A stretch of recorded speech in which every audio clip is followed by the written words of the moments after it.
Welcome back to My Bullions Podcast. Today we have a special episode lined up where we'll be answering questions from our listeners around the world. And joining me, as always, is our resident expert. Ready to dive in? Absolutely. Let's see what our listeners are curious about this week. All right, let's kick things off with our first question from John in New York. John asks, why did gold prices see such a dramatic drop recently?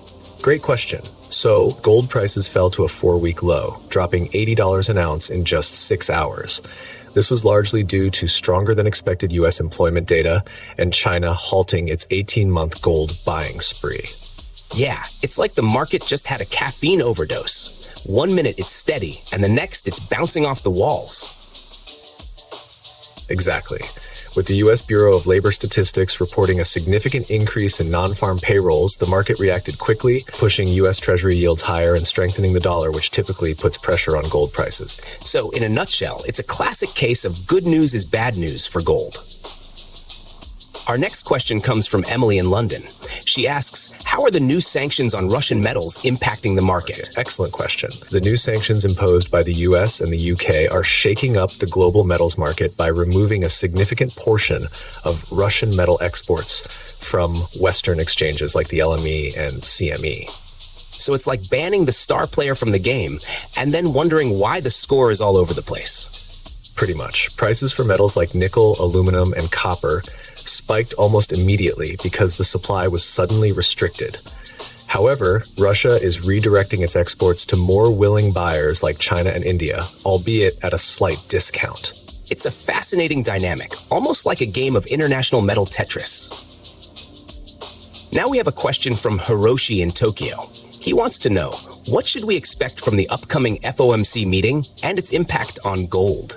Another great question. The FOMC meeting next week is crucial because it coincides with the release of the U.S. inflation data. The projections are tight, so any deviation could cause significant market reactions.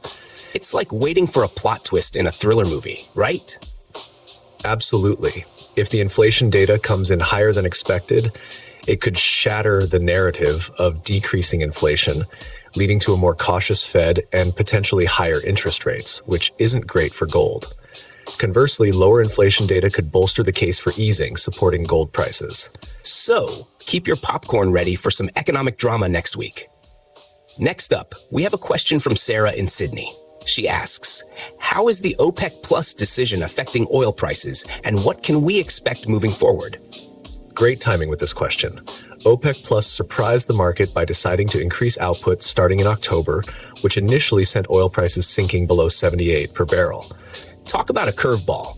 Everyone was expecting them to maintain cuts. Exactly. Prices have since recovered to around $80 per barrel, but the near-term outlook suggests they could rise further if OPEC Plus sticks to its current output targets. However, come 2025, increased supply is expected to balance the market and bring prices down. So, it's a bit of a roller coaster, but with a planned slowdown towards the end. Finally, we have a question from Raj in Mumbai. He's curious, with the Fed likely to cut rates, how do you see the silver market reacting in the near future? Excellent insight. If the Fed cuts rates, it generally boosts precious metals like silver because lower interest rates reduce the opportunity cost of holding non-yielding assets. It's like silver getting a power-up in a video game. Exactly. Predictions from JP Morgan and ANZ Research indicate that silver could see industrial demand from sectors like electronics and renewable energy also plays a significant role in supporting silver prices.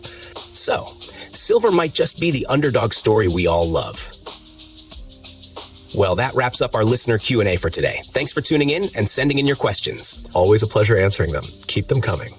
And don't forget to subscribe to our channel and listen to our podcast on Spotify to stay updated with the latest in precious metals and economic trends. Stay golden, folks.